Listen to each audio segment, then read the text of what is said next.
Non mais peut-être que le sexe est inné, mais la sexualité, ça s'apprend. Viens, on fait un podcast sur la sexo. C'est le sexe à l'état pur. Basium, ça te dit comme nom ? Franchement, je suis fan. J'adore. Cette intimité soudaine me convient très bien. Mon approche, dégénitaliser la consultation et considérer l'individu et son corps dans sa globalité. J'ai envie d'un vrai baiser de cinéma ici, dans la voiture.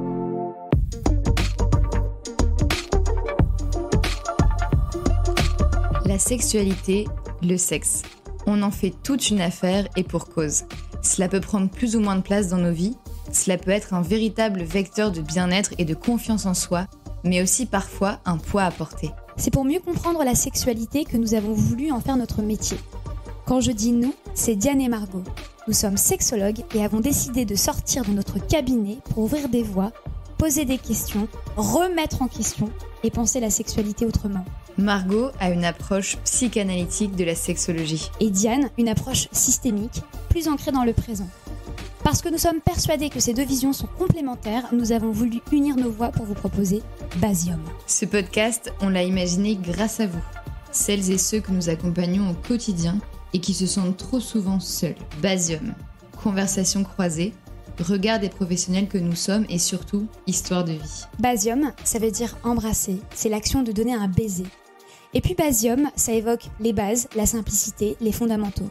C'est vers ce chemin que l'on voudrait vous emmener avec une bienveillance et une écoute toute particulière. Car même si nous avons toutes et tous des bases différentes, in fine, nous recherchons la même chose. Aimer beaucoup et vivre passionnément. Nous vous souhaitons une excellente écoute et on se retrouve à la fin de l'épisode avec les conseils pratiques. Vous ne vous intéressez pas au sexe ? En toute simplicité. Et je vous promets solennellement ce soir qu'il n'y aura pas le moindre sujet tabou. Vulvodynie et endométriose. Retenez bien ces mots, puisque nous allons les aborder au cours de ce podcast. Ils ne vous parlent peut-être pas, et pourtant, vous êtes peut-être concernés. La vulvodynie concernerait entre 10 et 15% des femmes, c'est énorme.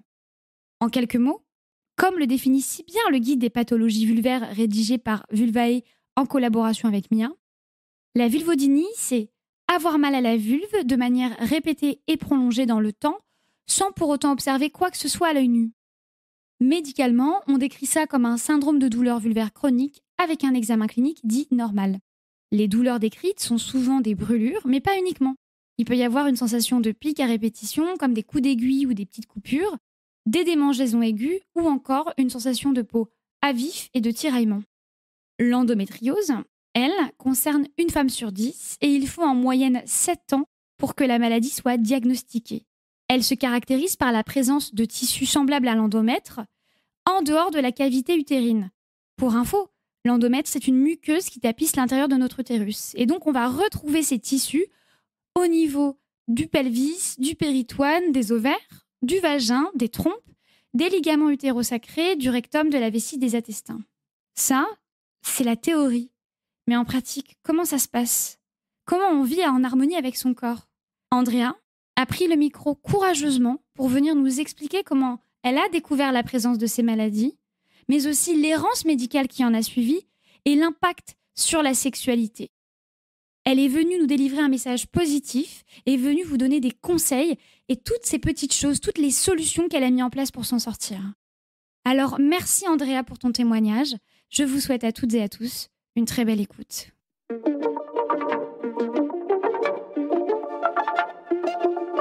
Bonjour Andrea, je te remercie d'avoir accepté notre invitation à échanger sur Basium. En préparant notre épisode, tu m'as fait part d'une pathologie vulvaire que finalement peu de personnes connaissent, mais qui touche énormément de femmes et qui est très souvent mal diagnostiquée et qui a un impact non seulement sur ta vie sexuelle, mais sur ta vie de manière générale. Il s'agit de la vulvodynie. Est-ce que tu pourrais nous en parler un peu plus ? Si tu sais la définir, ce que c'est, quand est-ce que tu t'en es rendu compte ? Merci Margot. La vulvodynie, c'est un symptôme, une maladie qui fait qu'on va avoir des douleurs au niveau de la vulve, que ça soit à l'entrée mais aussi à l'intérieur du vagin. Il y a aussi la vestibulodynie qui, elle, est plus axée sur le vestibule, du coup l'entrée du vagin. Ça peut créer des douleurs qui vont varier d'une femme à l'autre, qui vont être généralement occasionnelles ou par pic. Ça dépend vraiment des femmes en fait, ce qui rend encore le diagnostic compliqué. Et aussi, ce qui est intrinsèque à cette maladie, c'est que on va avoir des douleurs. Ça peut être pour moi, par exemple, c'est des sensations de brûlure, d'écorchure, comme si ma peau, elle était à vif, en fait.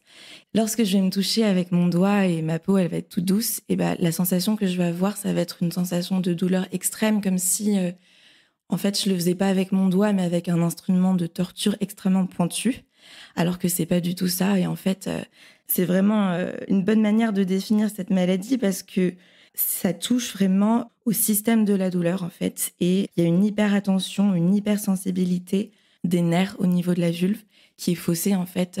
Mon cerveau va me passer un message qui est faux par rapport à ce que je ressens, mais en même temps, c'est ce que je ressens et c'est ce qui rend le diagnostic compliqué. Je te remercie effectivement pour cette définition. C'est une maladie, d'un point de vue médical, en fait, on la décrit comme un syndrome de douleur vulvaire chronique, pourtant avec un examen clinique qui est dit normal. Donc en fait, il y a une espèce de dissonance entre peut-être ce que toi tu ressens et ce que ton corps montre.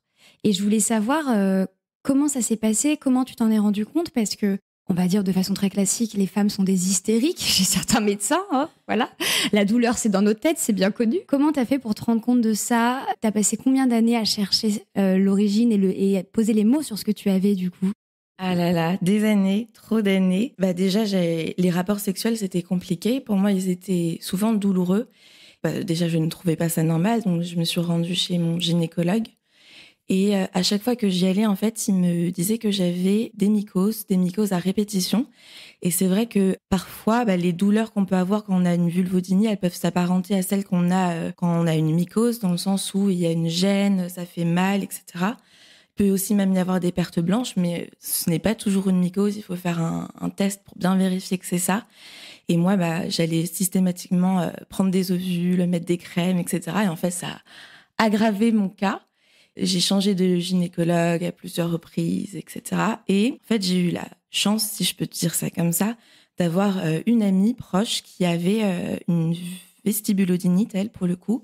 Et on en a beaucoup, beaucoup parlé. Et à chaque fois que j'avais des problèmes et des douleurs à ce niveau-là, je lui disais. Et au bout d'un certain temps, elle m'a dit, tu devrais aller vérifier que c'est pas ça, que t'as, etc. Et j'ai eu la chance, encore une fois, de tomber. Après, franchement, j'ai vu 7, 8 ou 9, je sais plus le chiffre exact, gynécologues différents, de tomber sur une gynécologue qui, vraiment en 2 minutes, elle m'a dit non mais c'est ça que vous avez. Elle m'a fait le test du coton-tige, mais en fait, j'étais tellement crispée, parce que j'ai oublié de le dire, mais la vulvodynie, c'est aussi, et c'est peut-être le plus important, au-delà de toutes les douleurs que ça peut engendrer au niveau des nerfs, etc., une contraction involontaire du périnée. Du coup, mon périnée, là, toi et moi, on est assises normales. Moi, il est contracté à 5/10, alors qu'une femme normale, il est à 0/10.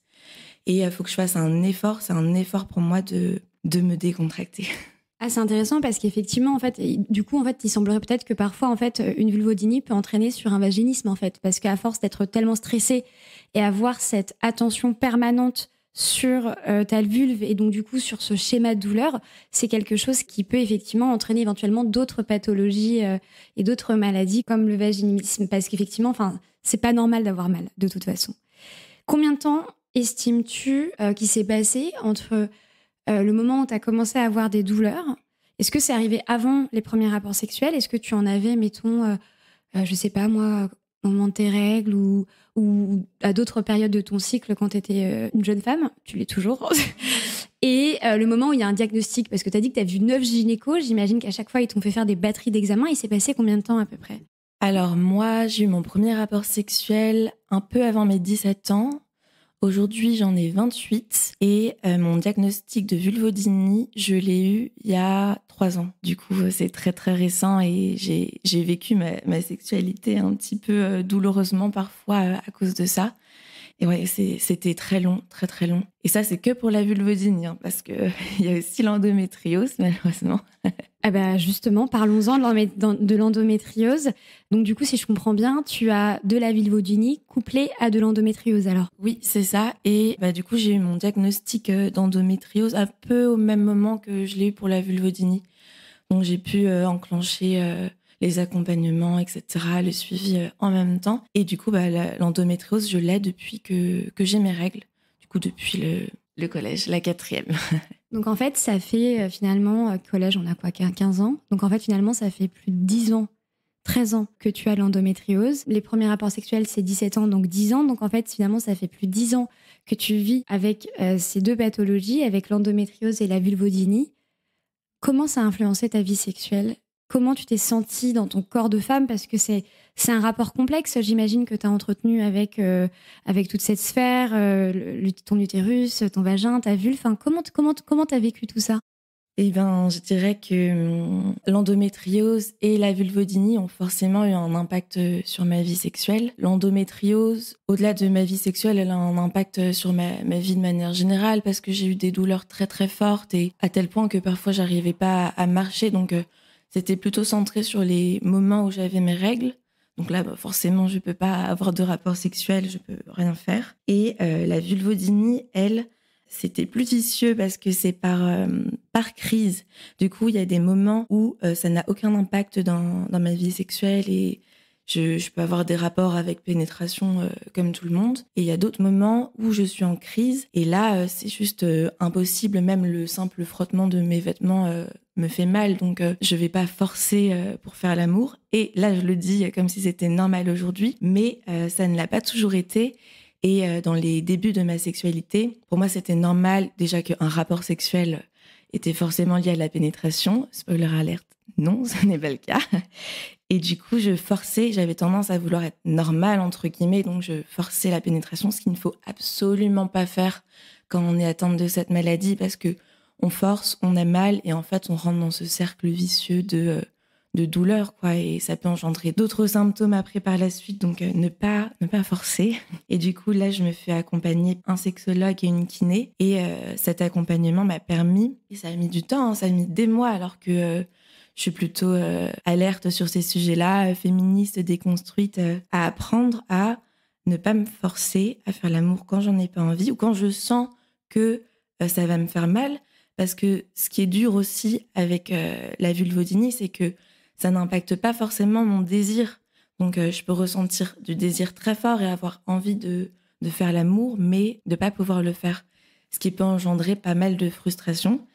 Mais on peut aussi redéfinir sa sexualité et c'est ce que j'ai pu faire avec mon partenaire. C'est hyper intéressant parce qu'effectivement, tu mets le doigt sur un sujet qui est central dans le cœur de notre pratique en tant que sexologue. C'est finalement la déconstruction des schémas érotiques qui ont été intériorisés. Le fameux entrée plat dessert, masturbation, sexe oral et pénétration, en tout cas chez les couples hétérosexuels, là où il y a, à mon sens, beaucoup plus de créativité chez les couples homosexuels qui ne sont pas soumis à cette intériorisation du schéma. Mais c'est vrai qu'effectivement, et ça me fait plaisir que tu en parles parce que tu le dis toi-même, tu es féministe, donc ça veut dire que tu as une éducation autour de la question de la liberté, des rôles sociaux, et y compris des rôles sociaux normés et genrés dans la sexualité, mais qu'effectivement, à partir du moment où ça touche à soi, en fait, c'est comme si on nous avait donné un espèce de livre. On nous dit, ah bah non, mais c'est plus ce livre-là qu'il faut faire, hein, au diable la pénétration. En plus, tu le sais, j'imagine, autant que moi, hein, il n'y a pas de femme clitoridienne ou de femme vaginiste. Ça n'existe pas. Le seul organe qui donne du plaisir, il y a 6000 terminaisons nerveuses, il est là pour ça, mon Dieu merci, c'est le clitoris. Quelle a été cette prise de conscience ? Comment elle s'est faite ? Et comment t'as fait toi pour l'intérioriser ? Mais aussi, surtout, ça fait peut-être beaucoup de questions, tu m'excuses Andrea, comment t'as fait passer le message à ton partenaire ? Parce que ça, tu vois, moi, il y a des femmes que je reçois en consultation, effectivement, qui ont de la vulvodynie, qui ont de la vestibulodynie, de la clitoridynie, alors ça, c'est un peu plus compliqué, ou qui ont même certaines, parfois, du vaginisme. Et en fait, il y a tout un travail à faire sur la déconstruction. Voilà, comment toi, tu as eu cette prise de conscience ? Comment tu l'as intériorisée ? Et comment tu as transmis le message ? Parce que c'est ça qui va aussi être la clé dans la sexualité, c'est la communication. C'est une très bonne question. Eh bien, déjà, à partir du moment où j'ai eu le diagnostic, direct, j'ai pris les choses en main et j'ai contacté tous les professionnels pour être accompagnée, pour pas être seule à gérer ça parce que c'est pas possible en fait. Du coup, j'ai direct pris rendez-vous avec le sexologue, pris rendez-vous avec la kiné. J'ai eu des séances toutes les semaines et c'est avec le temps en fait, ça a mis pas mal de mois. Hein. Au début, on discutait et puis après, j'ai eu des séances où aussi on fait pas mal de relaxation, de méditation, de scan corporel en fait pour reconnecter le mental au corps et avoir conscience de cette zone-là qui en fait était tabou sans que je le veuille vraiment, mais c'était assez flagrant parce que quand elle me demandait de faire le scan corporel, et ben dès que j'arrivais à cette zone, j'arrivais pas à la visualiser. C'était impossible pour moi. Donc déjà m'en rendre compte, en séance, c'était énorme. Et j'avais aussi des exercices à faire chez moi, d'automassage, pour que je me rende compte juste que je prenne conscience de mon corps, que je me touche, que je réalise que ce que je touche, je peux ressentir de la douleur au début, mais au fur et à mesure que je vais toucher et que je vais caresser, ça va être moins douloureux. Du coup, j'ai d'abord fait un travail seul avec moi-même. Et puis après, bien sûr, j'en ai discuté avec Léonard. C'était assez naturel parce que lui, il voyait que les rapports sexuels, c'était parfois compliqué. Donc, il avait aussi besoin, lui, d'en parler. Et on en a discuté. Et du coup, je lui ai dit, par exemple, j'ai mis en place des petites règles au début avant de me doigter, par exemple, est-ce que tu peux me demander, parce que je suis pas forcément prête et j'ai parfois besoin de temps pour me détendre, etc.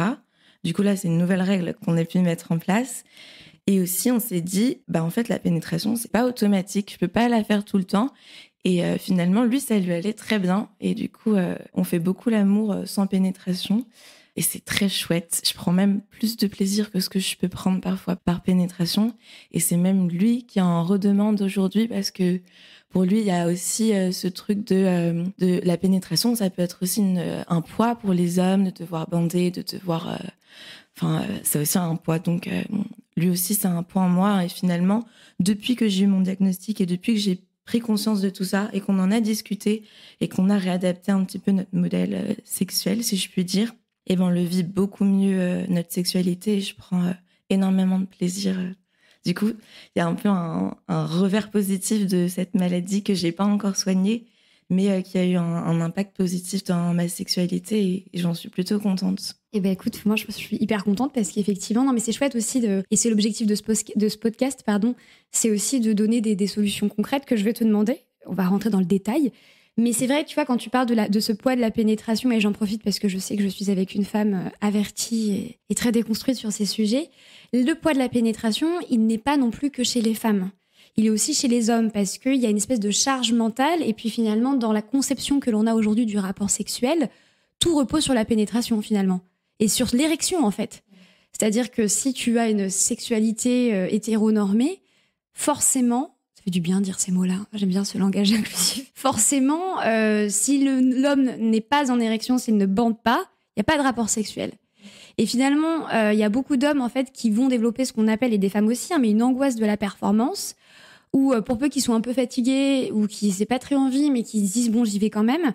On leur a tellement dit que pour eux, bander de façon très vulgaire, c'était naturel, qu'ils vont avoir une forme d'angoisse. Et je pense pas que ce soit le cas de Léonard, mais aussi le fait de déconstruire cette sexualité basée autour du pénis, phallocentré, disons-le, ça doit faire du bien et ça doit effectivement, comme tu dis, retirer une forme de charge une charge mentale dans votre couple. Est-ce que tu veux rebondir dessus ? Oui, donc je le disais, j'ai démarré ma sexualité très jeune et du coup, forcément, j'étais embarquée dans ce système patriarcal de... sexe égale pénétration malgré moi et Léonard aussi. Et du coup, nos rapports sexuels, ils étaient centrés sur ça. J'imagine que c'est le cas de beaucoup de femmes. J'ai pu en discuter avec mes amis, mais le rapport sexuel, il se terminait par l'éjaculation de l'homme. Ce qui n'est plus du tout le cas aujourd'hui, fort heureusement. Mais je pense que c'est des erreurs qu'on fait au début. Forcément, il y a aussi l'impact de la pornographie sur ces visions-là de la sexualité. Et du coup, j'ai vécu comme ça le début de ma sexualité en me disant je prenais du plaisir, mais je jouissais jamais. Je jouissais très peu, enfin pas du tout même. Et avec le temps, du coup, on a une très bonne communication entre nous. C'est peut-être aussi pour ça que ça fait aussi longtemps qu'on est ensemble. Et on a parlé beaucoup, on a remis en question certains schémas, par exemple, pas forcément se pénétrer à chaque rapport, et c'est ok si on jouit pas, et le faire quand on en a vraiment envie, et de qualitatif, si je puis dire, parce qu'au début, on le faisait beaucoup et pas forcément bien, et du coup maintenant on est plus dans une approche où on va le faire quand on en a envie, et bien, quoi, quand on a le temps de bien le faire. Bien sûr, il y a des quickies de temps à autre. Et pour moi, les quickies, d'ailleurs, c'est très bizarre avec la vulvodynie. Les quickies, ça marche bien parce que j'ai pas le temps de me prendre la tête et de me dire « Oh, est-ce que je vais avoir mal ?» etc. Donc, quand il y a un pic de désir et qu'on fait l'amour direct avec pénétration, dans ce cas-là, et ben ça marche bien. C'est aussi quelque chose de bizarre par rapport à la vulvodynie, donc ça peut marcher. Mais oui, beaucoup de communication. Avec le temps, on change nos rapports. Par exemple, sur le fait de faire l'amour sans pénétration, il y a aussi la question c'est très rare que les deux partenaires jouissent en même temps. Du coup, il y a des sortes d'habitudes qui peuvent se faire. C'est la femme qui va jouir en premier et qui après va continuer à faire plaisir à l'homme, etc. Et non, en fait, pourquoi ?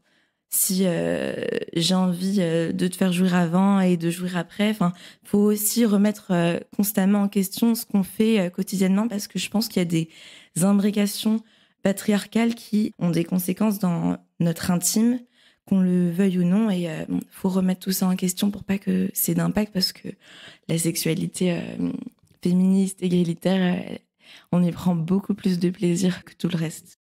Ceci est un appel. Ayons une sexualité féministe égalitaire. Oui, c'est hyper intéressant. Et moi, il y a une comparaison que je fais très souvent en consultation. Je dis qu'en fait, pour moi, je fais beaucoup d'allégories et de comparaisons avec la nourriture. Parce que le sexe et la nourriture, finalement, font partie des deux choses que l'on peut contrôler. Et d'ailleurs, les deux choses que les trois principales religions monothéistes essayent de contrôler au niveau de la sexualité et des rites alimentaires. Et bon, bref, c'est un autre débat, celui-là. Et en tout cas, il y a des fois, je dis aux personnes que je reçois en consultation, je dis, mais vous savez, il y a des fois, en fait, on a envie d'un McDo, on a envie d'un kebab, et il y a des fois, on a envie d'un bon gratin dauphinois ou de la gastronomie.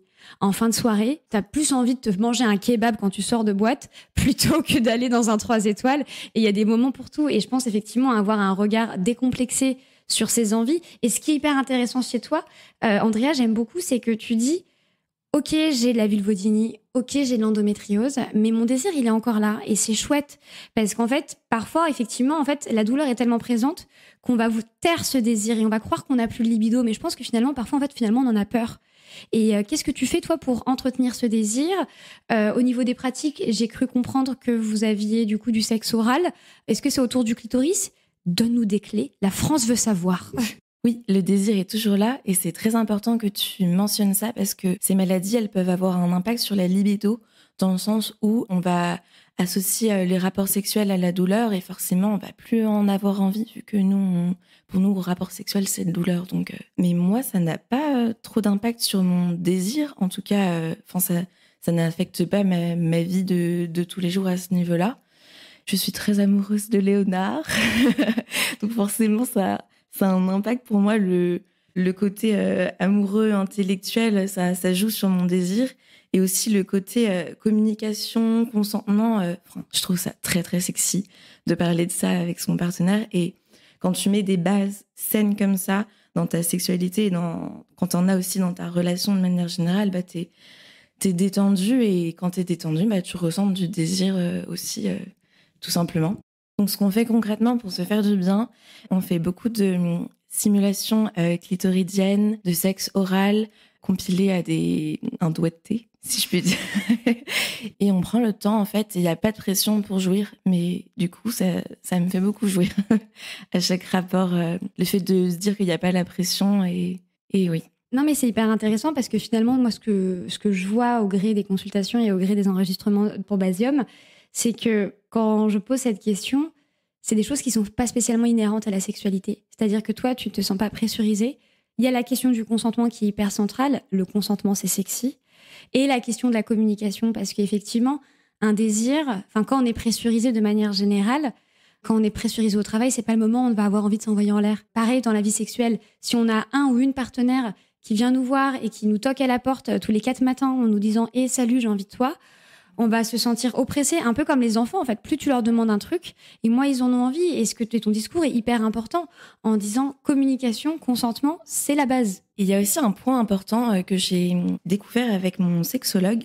qui est d'être OK avec le fait d'avoir des images mentales pendant le sexe, des fantasmes, et que c'est en fait normal et que tout le monde a ça. Et moi, ça m'a profondément rassurée parce que avec cette histoire de vulvodynie, j'avais cette pression à être tout le temps dans le moment présent, à faire en sorte de me décontracter, de me concentrer sur moi, mon désir, etc.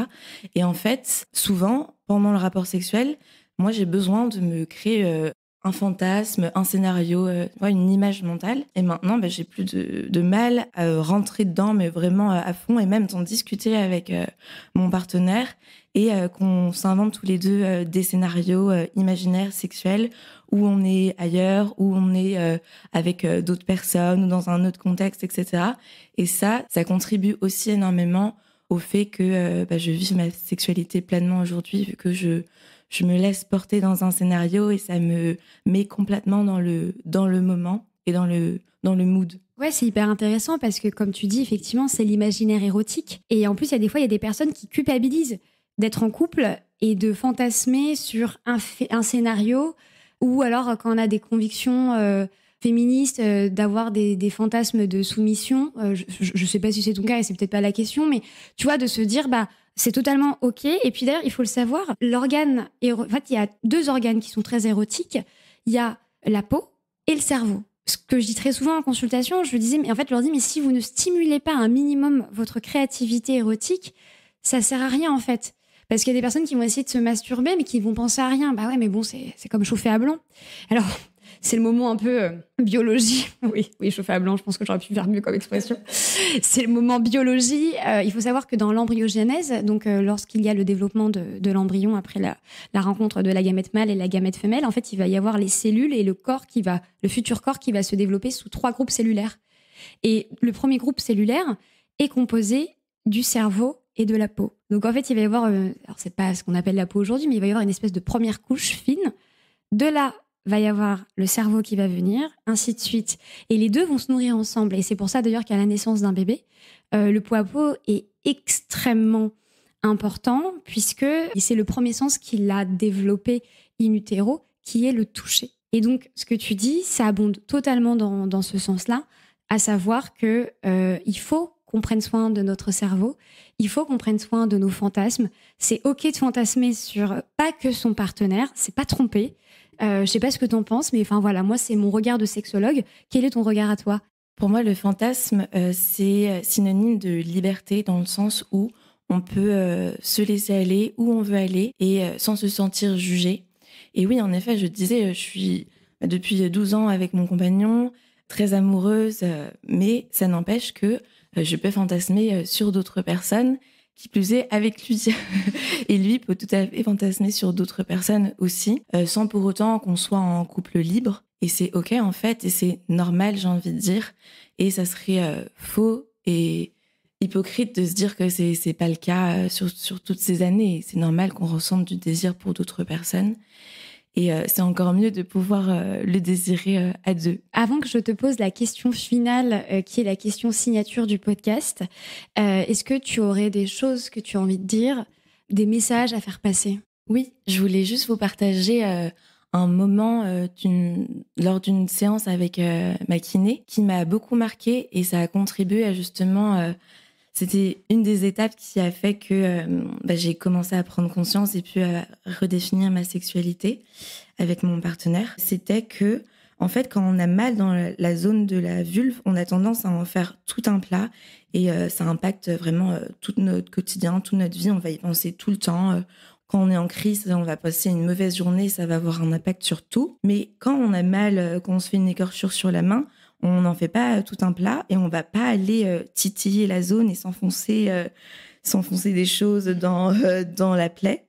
Et on devrait en fait traiter cette zone vulvaire de la même manière qu'on traiterait n'importe quelle autre zone de notre corps, et être OK, et ne pas forcer et ne pas créer de la douleur là où il y en a pas. Et ça m'a beaucoup marqué, oui. C'est important de s'écouter.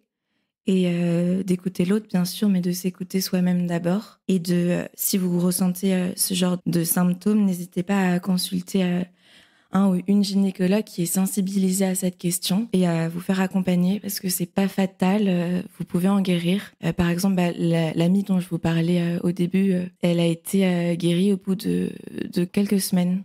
Voilà, c'était juste temporaire et là, elle a plus du tout de symptômes. Moi, je les ai encore, mais je suis sur la bonne voie pour les guérir. La question signature. Ici, on est sur Basium. Basium, ça veut dire embrasser. C'est bien donc l'action de donner un baiser.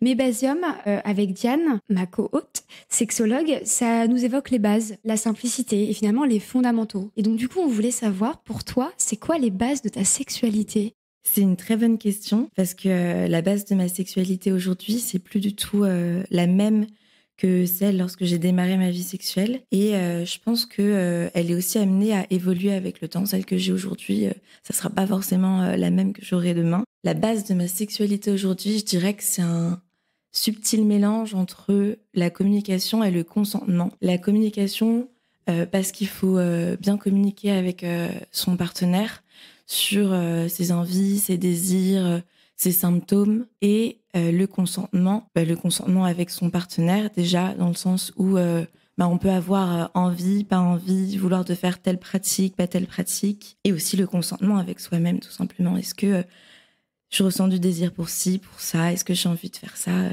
Donc c'est vraiment les deux bases aujourd'hui de ma sexualité et le fait de communiquer sur ses fantasmes aussi comme on l'a dit et de se sentir libre de parler de tout et voilà, c'est ça.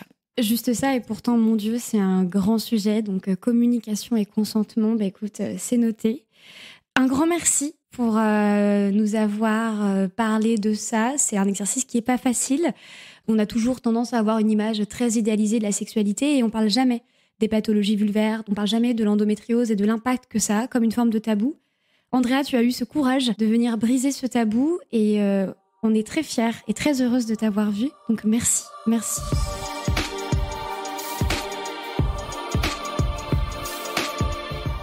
Salut, c'est Diane et c'est l'heure du point B. Le point B, c'est le point Basium. C'est celle de nous deux qui n'a pas fait l'interview, qui va écouter en faisant un pas de côté, un pas en arrière, une prise de recul pour apporter sa vision sexologique arborée de quelques conseils.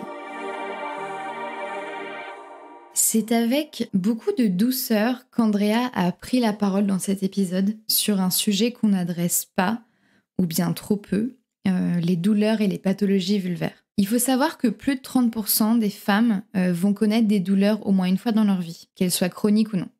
Et malgré ce chiffre énormissime, les recherches sont tellement en retard sur le sujet et encore trop peu de personnes sont formées pour déjà poser un diagnostic, il y a beaucoup d'errance médicale, et traiter. Je reçois vraiment beaucoup de personnes en consultation pour les douleurs. C'est même un de mes 2 sujets de prédilection avec le désir.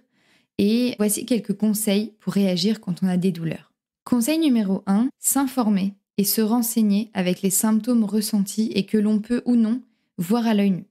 Il y a quelques années, avec Mia.co et Vulvae, on a créé un guide de pathologie vulvaire qui est disponible gratuitement et qui est précieux. Je vous remets le lien en description. Conseil numéro 2, s'entourer de personnes avec lesquelles on se sent à l'aise pour mettre en place un parcours de soins. Les douleurs se traitent en général physiologiquement et psychologiquement. Leur traitement demande un suivi pluridisciplinaire en fonction des douleurs et en fonction aussi de la personne à qui on s'adresse. Gynéco, sage-femme, kiné, ostéo, naturopathe, sexologue, psychologue, dermatologue, etc. La règle à avoir en tête, c'est que c'est pas parce que c'est un ou une professionnelle de santé que j'ai pas le droit de mettre mes limites. Et que si je sens que ça ne matche pas, je dois vraiment pas avoir peur de changer de praticien ou de praticienne. Les annuaires de Gyn & Co, des clés de Vénus ou de Vulvae, ce sont des viviers de personnes safe qui connaissent le sujet des douleurs. Andrea, d'ailleurs, a recommandé 2 personnes qu'on te met en description, 2 personnes qui sont sur Paris. Conseil numéro 3, ne pas paniquer. Comme le dit si bien Andrea, c'est pas parce que la vulve fait mal que tout va mal, que le couple va mal, que ton identité de femme va mal. Conseil numéro 4, ne pas avoir peur d'en parler. Parler ou écrire, ça permet de faire sortir ce qui tourne en boucle dans la tête. C'est pas honteux, C'est pas de ta faute si tu as mal. Si tu penses que ça peut te faire du bien, n'hésite surtout pas à en parler avec ton ou ta partenaire et ou ami d'ailleurs en qui tu as confiance. Conseil numéro 5, ne force surtout pas, jamais sur la douleur, au risque de renforcer justement ce cercle vicieux d'anticipation de la douleur. En somme, j'ai mal, la prochaine fois j'aurai peur d'avoir mal, et si j'ai peur d'avoir mal, ça me stresse encore plus et donc j'ai encore plus mal, etc., etc. C'est tout pour les conseils, mais si je devais retenir autre chose de ce podcast, c'est à quel point Andrea a développé une sexualité et une communication adaptée à ses douleurs et qui finalement lui ont permis d'aller plus loin. Elle a pris, entre guillemets, le train au passage pour réinventer sa sexualité. Alors, certes par contrainte, mais contrainte qui a fini dans un certain sens à se transformer en opportunité. Ça me rappelle une personne que je suivais en consultation qui a fait du vaginisme pendant plusieurs années. Et je pense que c'était la personne avec une sexualité tellement épanouie. Alors, elle me disait qu'elle avait des orgasmes à chaque rapport, qu'elle prenait énormément de plaisir. Avec son copain, ça se passait très bien. Et d'ailleurs, elle avait aussi tardé à consulter pour cette raison-là, c'est que finalement, sa sexualité, elle était hyper épanouie. Elle a consulté parce qu'elle avait envie de rajouter l'option de pénétration.